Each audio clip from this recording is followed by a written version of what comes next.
So kind of where are you at right now? What's your strategy? Are you just saving bank right now?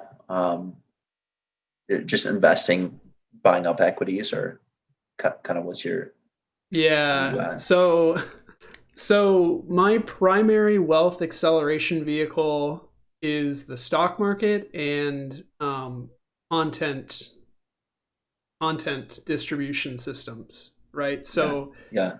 we make the podcast, we put it out to YouTube, we get paid a certain certain dollar amount per thousand. For the financial space, I've been averaging about $15 per thousand views, which is incredibly high. I know I did a watch YouTube channel talking about like luxury watches or semi luxury watches. The CPM on that was like a dollar, $2. Per thousand views. Yeah. So I would need Whoa. 15,000 views on a So video. content matters. What you're talking about, because they can sell you a Yeah. credit card if you're talking about finance, Yeah, or a exactly. loan. Where if you're talking about watches, that I mean, you can pretty much sell a watch or clothing or whatever. Which there's not much profit in. Yeah, and actually it makes sense like in terms of all businesses. Usually if you follow where the money is already flowing, you can make more money. So luxury watches is kind of surprising because they cost a lot of money, but if you think about it, people don't buy those every day, you know. Whereas with financial things, people use their credit cards every single day. Your credit card company's taking a commission on that. So there's a lot of money, like trillions of dollars flowing every day.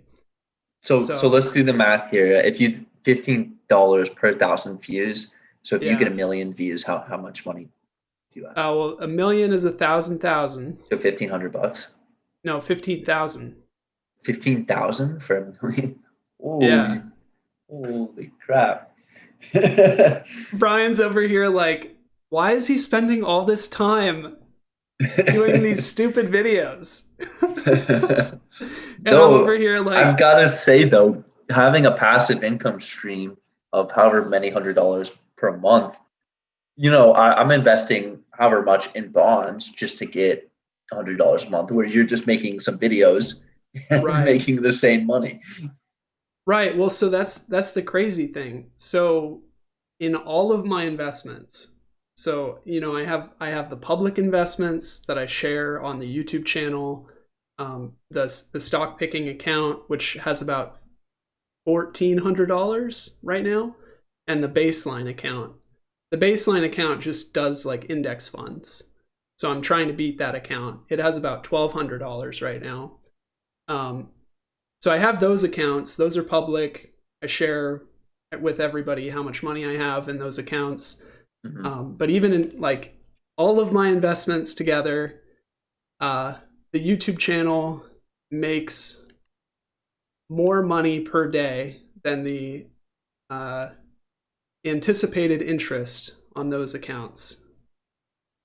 Well, also though, So, you're talking about $1,500. How much is $1,500 going to generate? You need to well, put I more mean, in there. But even yeah, I no, hear no, what you're I'm saying not though. saying I'm not saying just the public accounts. I'm saying Oh, and your all private of my income. accounts. The Wow. public accounts are a fraction of everything. Yeah. So Wow. I'm more That's what it cautious. says. That's why you have to get your primary income up before worrying about investing. Invest in yourself is what a lot of people say. Yeah. Yeah, and I mean, if you think about it, like my time is limited, obviously. Everybody's is. And the amount of hours in a day that I get to trade for my salary, well, actually, the number of years that I can trade for my salary has a finite number, you know, 20, 30, 40, however long you work. So if you save like 10% or 20% of your money, you can guesstimate about how much money you're going to have at the end of it. Whereas with something like YouTube, the amount of time it takes and the amount of energy it takes to create a piece of content, that is reproducible for free is the same, whether it reaches one person or a million people. And it keeps gaining views after you post it. So the more you keep posting, your old videos grow and your new videos grow. So you've, just kind of exponentially grows there. Yeah, it's not perfect. YouTube is super competitive. It didn't used to be. Like I've been on YouTube for a long time. um, yeah, with the watch channel, I would say growth was probably like 2 to 4 times easier than So with the what were you investment maxing channel. out on your watch channel? Like what was Oh, your income there versus your income on this channel? well, so the CPM is different, remember? Yeah. So the income there, well, it's a little bit fuzzy because I opened up a store and I sold products. I don't do Mhm. that on the investment channel, not yet. Yeah. But the day that I opened the store for my watch channel, I made like $300 or $500. A month. No, that day. Oh, the day. That day, yeah. So why, what? In profit or gross My or margin was about 60 to 70%. Yeah, and so it why was did you stupid. stop? It was So why did you stupid. s- so so Uh, what happened? well, I thought about things long term, basically. And actually, I was given the option to drop out of college with very limited risk and pursue it full time. But I thought about like the maximum potential for both opportunities, and I found that I didn't really want to be like the watch guy.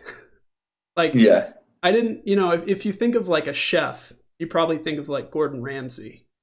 Mhm. So I didn't want to be like the personality you thought of, or the second personality, or the third personality you thought of when it came to watches. And I do really enjoy engineering and programming. So yeah, I guess long story short, I thought about things long term and I was like, okay, what do I want to be remembered for? How do I want to make an impact? And I realized that like I could make a living doing this watch thing, but I wouldn't have any time to do But anything you could have else. kept it. Is it still up or did you remove it? Do you still have your web store up? The store is no longer up. Um, yeah, the store is no longer up. Probably have missed out on, I don't know, a few $1,000s in sales. Yeah. Okay. I Um, hear you though. the channel is still up. I still make money on it. It's like $60 a month. It's nothing crazy, but it's something. That's that's not bad though. Like I know it's still pretty something. good for having it just already there and still coming in. Yeah, it's tough. The work that I'm doing now, um, the financial upside is definitely not, you know, $500 a day in profit. Um, but I think my impact is larger. So Mm. I get to, And and this and and project. so you don't want to go into YouTube as programming or teaching programming or what your actual profession is. Have you No. thought of that, or that's just Yeah. Yeah, I have thought about that. I think the simple answer is, I spend 8 hours a day doing engineering stuff, mm, and I need a break, honestly. I've always yeah, been interested in finances too. So it's kind of like a second passion of mine. I was kind of debating between going to school for engineering or going to school for business, but I realized that, like, most products, or a lot of products, are made through programming and a lot of tech products are, at least. So I wanted to learn how to build things rather than manage businesses. But now, like, I have the skills to build things, so it's an opportunity to learn. Mm-hmm. And yeah, kind of document your growth in this space, Yeah, which I yeah is pretty cool. yeah, Throughout. and build the content systems. I am not 100% against the idea of building a software system. So what I mean by that is like, okay, I spend all this time listening to calls, listening to earnings calls, reading financial statements from companies, but getting all that information is kind of hard and it's time consuming. So I may be able to automate some of that process and build some sort of product like a website that people pay a membership to or something like that. Maybe That as will an tell you independent what to brand. invest in based on their earnings per share, or Yeah, you maybe know, not go as far as financial advice, but go as far as providing information in a concise and packaged manner that people are uh-huh. willing to pay for. Yeah, So, yeah, I'm not 100% sure on that. Like, if people have ideas about, you know, like pain points in researching companies and picking stocks, other than it just takes a lot of time, I'd be open to hearing about them and trying to create a product. so you don't want to create your own funds. You don't want to create an investment funds, manage it for people, be a No. financial. You just want to kind of build knowledge around it. See, I would really like to build my own fund, backed by real estate, where I can have people invest in properties and pay them out a monthly dividend based on the income of the property, which a lot of people do. It's called real estate syndication. Um, Right. Like a Grant Cardone. yeah, like exactly like a smaller Grant Cardone, Smaller Grant Cardone. Yeah. because he has one, 30 kind of, million, I think, was his last funding round or something. yeah, geez. But Yeah. yeah, I mean, it could scale there. You get one property with 4 units, and then you get a 16 unit property, and then from there you just use the income from the previous properties to get more properties, um, and so it's kind of a long term play. But I think even holding a couple properties, over time could be enough to achieve financial independence.